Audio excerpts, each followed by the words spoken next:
Bonjour à toutes et tous, Philippe de la chaîne PH2O, l'heure de la truite. On se retrouve aujourd'hui avec une nouvelle petite vidéo pour compléter notre série avant d'arriver à l'ouverture truite 2022 afin de se préparer au mieux et au maximum pour aborder cette nouvelle saison.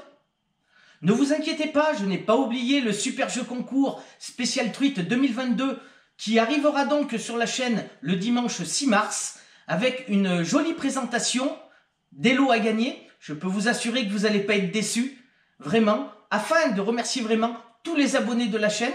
C'est vrai qu'à chaque sortie de vidéo, nous progressons vraiment à grands pas et vraiment ça fait hyper plaisir. Et bien sûr, c'est grâce à vous.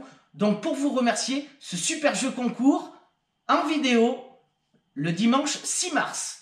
Maintenant, nous allons attaquer avec cette nouvelle petite vidéo où je vais venir vous présenter 3 accessoires qui pour moi me sont indispensables lors de mes sessions truites en rivière.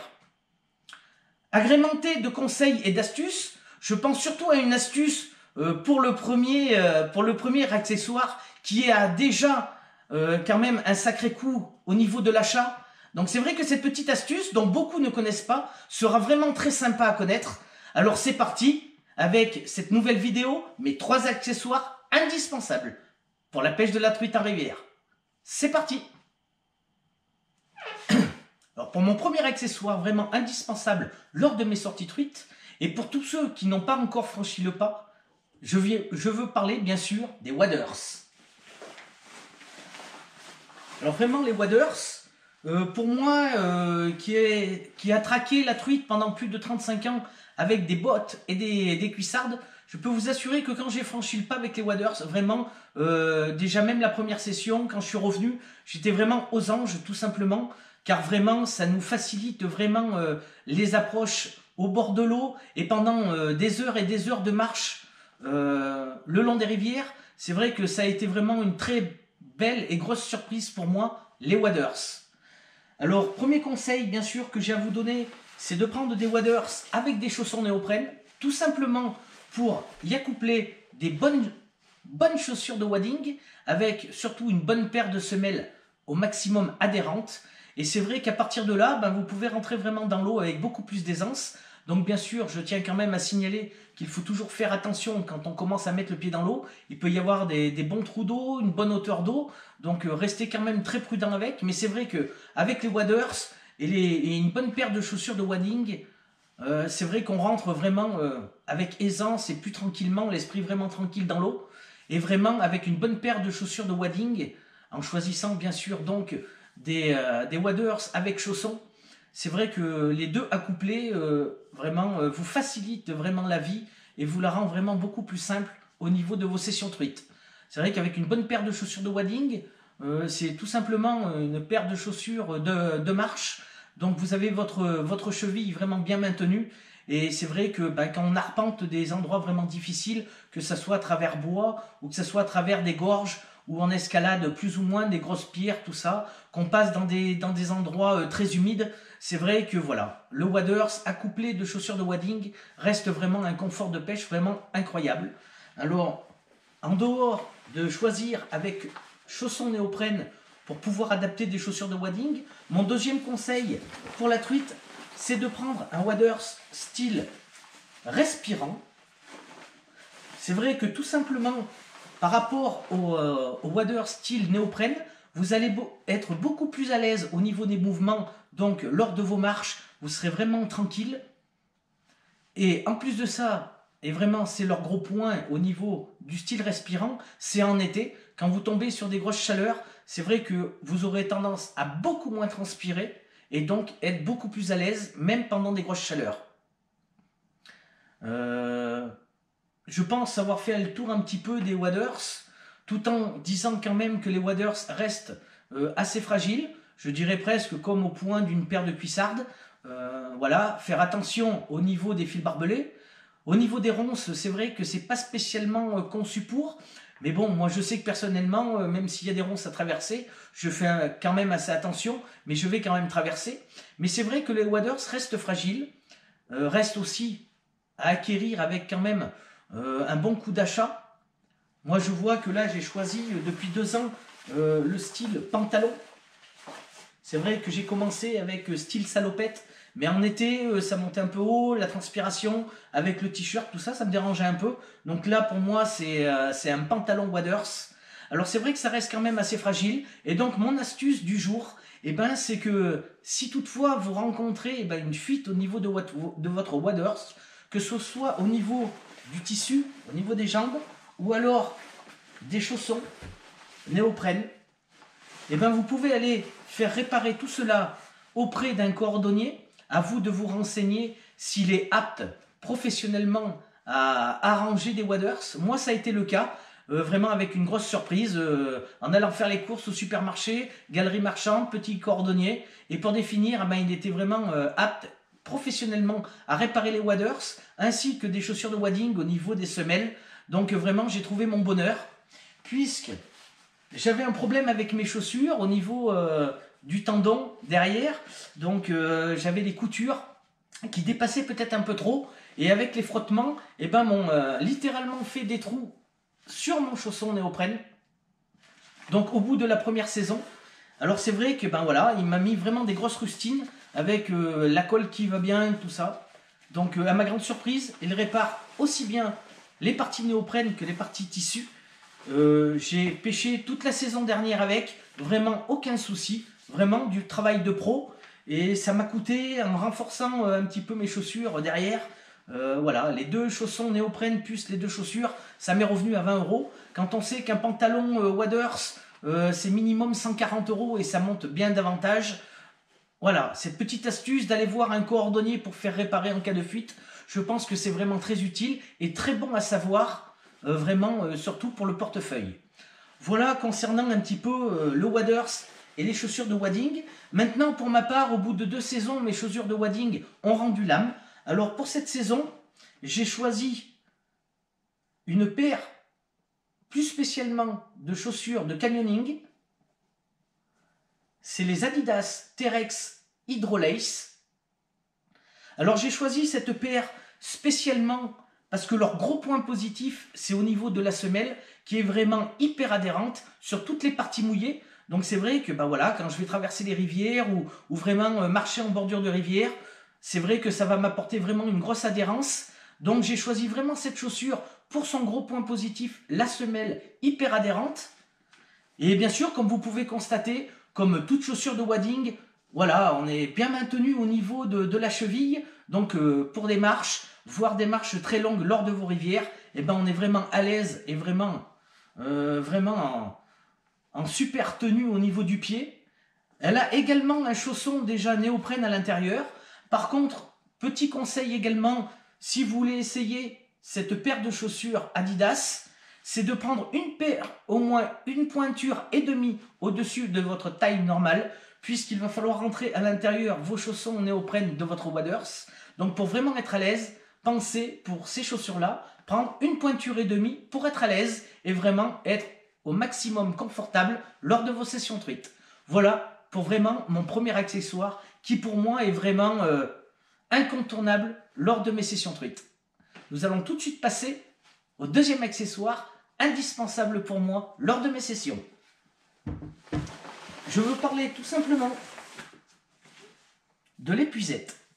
Alors pour moi, l'épuisette est vraiment un accessoire vraiment indispensable.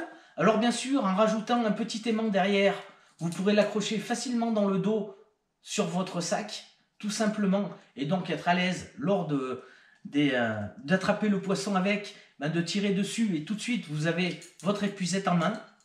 Alors premier conseil bien sûr au niveau d'une épuisette, c'est de prendre avec des mailles en caoutchouc.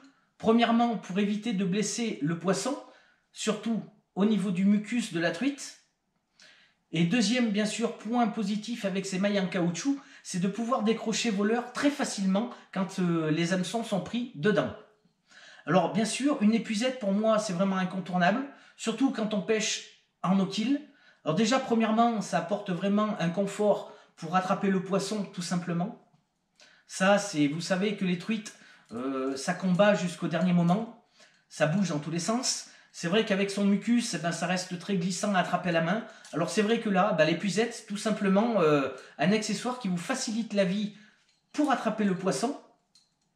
Maintenant, au niveau du no-kill, ben, je vous dirais franchement que l'épuisette permet de garder le poisson au maximum dans l'eau. Je vois encore des pêcheurs, surtout dans les vidéos, qui se permettent de prendre le poisson, de le poser dans les cailloux, dans les sables, voire dans l'herbe. Franchement, gardez le maximum votre poisson dans l'épuisette, dans l'eau. Vraiment, une fois que votre truite est dans l'épuisette, elle ne risque pas de s'envoler. Et vraiment, ben, se mettre au bord de l'eau, vraiment, l'épuisette, le filet de votre épuisette dans l'eau avec votre truite, vraiment, c'est que du bonus pour elle, pour repartir dans les meilleures conditions. Donc, je tenais quand même à vous le préciser. Moi, personnellement, je la laisse vraiment au maximum dans l'eau. Je la sors pour vous la montrer en caméra, mais ça dure que quelques secondes. Et je la repose dans l'épuisette. Je laisse la truite récupérer vraiment au maximum de ses esprits. Car c'est vrai qu'on l'a quand même pas mal secouée pendant le combat. Donc, je la laisse récupérer dans l'épuisette. Et délicatement, je la laisse repartir tranquillement. Je pense que c'est la meilleure façon pour le no-kill et pour que le poisson reparte dans les meilleures conditions. N'oubliez pas de vous mouiller les mains tant que j'y suis avant d'attraper votre truite pour ne pas abîmer son mucus. C'est vrai que des mains sèches, quand on attrape la truite, ben ça fait effet un peu ventouse. Donc je l'avais expliqué dans une vidéo l'année dernière consacrée spécialement aux frayères et au no-kill. Donc c'est vrai, pensez à bien vous mouiller les mains avant de toucher votre poisson. Et donc l'épuisette est vraiment un accessoire pour moi indispensable lors de mes sessions. Je vais revenir brièvement, vite fait, sur les waders et les chaussures wading, tant qu'on était dans la marche dans l'eau. Je voulais quand même signaler à tout pêcheur, je sais que dans certains départements c'est déjà interdit de poser les pieds, de mettre les pieds dans l'eau jusqu'au moins le 1er mai, mais c'est pas toujours le cas dans certains départements, et comme le mien par exemple. Donc évitez au maximum de marcher dans l'eau, vraiment lors de vos sessions jusqu'au moins le 1er mai. Vous savez que les truites, elles nous ont fait de belles frayères et ça serait dommage de piétiner ces frayères vraiment en marchant dans l'eau inutilement. Pensez à la reproduction, pensez que c'est vos points de pêche, vos coins de pêche que vous allez sacrifier au niveau reproduction en marchant continuellement dans l'eau. Alors, messieurs les pêcheurs, si nous ne faisons pas attention à cela, il y a déjà assez la pollution et la sécheresse qui tue beaucoup nos truites sauvages. Alors pensez à éviter de marcher dans l'eau.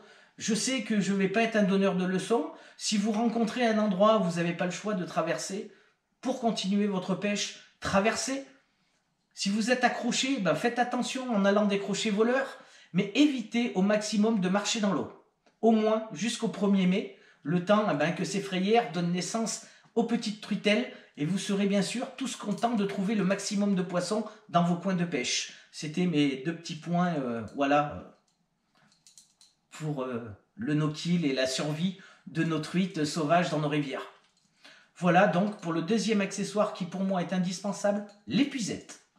Maintenant, nous allons tout de suite passer au troisième accessoire qui pour moi est indispensable lors de mes sessions truites. Je veux parler bien sûr des lunettes polarisantes. Tout simplement, une paire de lunettes polarisantes va nous permettre de lire davantage avec facilité la rivière où on pêche. Or, bien sûr, surtout en eau claire. Elle va nous permettre d'éliminer ce voile que l'on peut avoir à l'œil nu au-dessus de l'eau et qui nous empêche un petit peu de voir la profondeur et tout ce qui se passe au niveau du fond de l'eau. Or, c'est vrai que la lunette polarisante va éliminer cette surface un peu qui nous empêche de voir l'intérieur. Donc avec, vous allez pouvoir lire davantage votre rivière avec beaucoup plus de confort. Vous allez bien sûr pouvoir déchiffrer un petit peu ce qui se passe au fond de l'eau. Avec un peu de chance, vous pouvez même voir le poisson et voir un petit peu ce qu'il fait dans l'eau, comment il est positionné, les gobages, etc. Et je dirais aussi que pour nous les pêcheurs au leurre, ça va nous apporter quand même un confort de pouvoir assez facilement repérer notre leurre dans l'eau et voir un petit peu au niveau animation ce que vous en faites et suivre un petit peu tout le mouvement de votre leurre. Maintenant, c'est au niveau confort de pêche. Et maintenant, un deuxième point qui me tient à cœur et que je vous parle vraiment tous les ans, c'est que la lunette polarisante sur votre nez vous permet également de protéger les yeux. C'est vrai que il ne faut pas se voiler la face. À chaque fois que l'on va s'accrocher avec un leurre, que ce soit au fond de l'eau en général ou ça arrive dans les branches, malheureusement, notre leurre a une façon, a une mauvaise manie, et ben, quand on va tirer dessus, et lors du décrochage, va revenir très rapidement et toujours dans notre direction. Et c'est vrai qu'avoir les lunettes sur les yeux, ça permet de protéger ses yeux. Et je peux vous assurer que je n'ose pas imaginer un hameçon ou un triple planté dans un œil. Donc, deuxième vraiment effet vraiment important quand on a des lunettes polarisantes sur le nez tout le long de notre session, c'est que ça nous protège également les yeux. Et c'est pas négligeable lors de nos sessions truites. Voilà, je pense avoir fait le tour avec les 3 accessoires vraiment indispensables pour moi lors de mes sessions. Alors c'est vrai qu'on a tous des petits accessoires également qui nous accompagnent et qui sont très utiles pendant nos sessions. Je pense au coupe-fil, bien sûr. Moi personnellement, depuis plus de 40 ans, j'utilise un coupe-ongle pour couper mon fil quand je refais des nœuds, etc. Je pense aussi à une petite pince vraiment pour tout simplement enlever les hameçons, voire ceux qui utilisent encore des triples, pour décrocher. C'est vrai que des fois, la truite va quand même bien prendre l'hameçon. Il n'est pas toujours facile, même avec des hameçons simples à ardillon, décrocher l'hameçon sans prendre le risque de blesser la truite. Alors c'est vrai qu'une petite pince, c'est toujours utile. Il y a d'autres accessoires. N'hésitez pas à venir dans les commentaires et me dire pour vous quels sont les accessoires vraiment que vous ne pouvez pas partir sans lors de vos sessions truites. Je serais vraiment très content de le savoir. Voilà, on a tous des petites choses dans nos sacs à dos ou dans nos sacoches qui nous facilitent la vie. Donc n'hésitez pas à venir m'en parler dans les commentaires. La zone commentaire est faite pour ça également. Je pense avoir fait le tour vraiment des 3 accessoires pour moi principaux lors de mes sessions. Donc je vais vous donner rendez-vous très rapidement pour une nouvelle vidéo. Alors je ne sais pas si je vais la sortir avant ou après la présentation du jeu concours. Ça concernera tous les conseils et les astuces que j'ai à vous donner pour éviter le maximum de décrochés lors de nos sessions truites. Alors je vous dis à très bientôt. Portez-vous bien jusqu'à là. Et moi je vous dis à très bientôt sur la chaîne PH2O, l'art de la truite.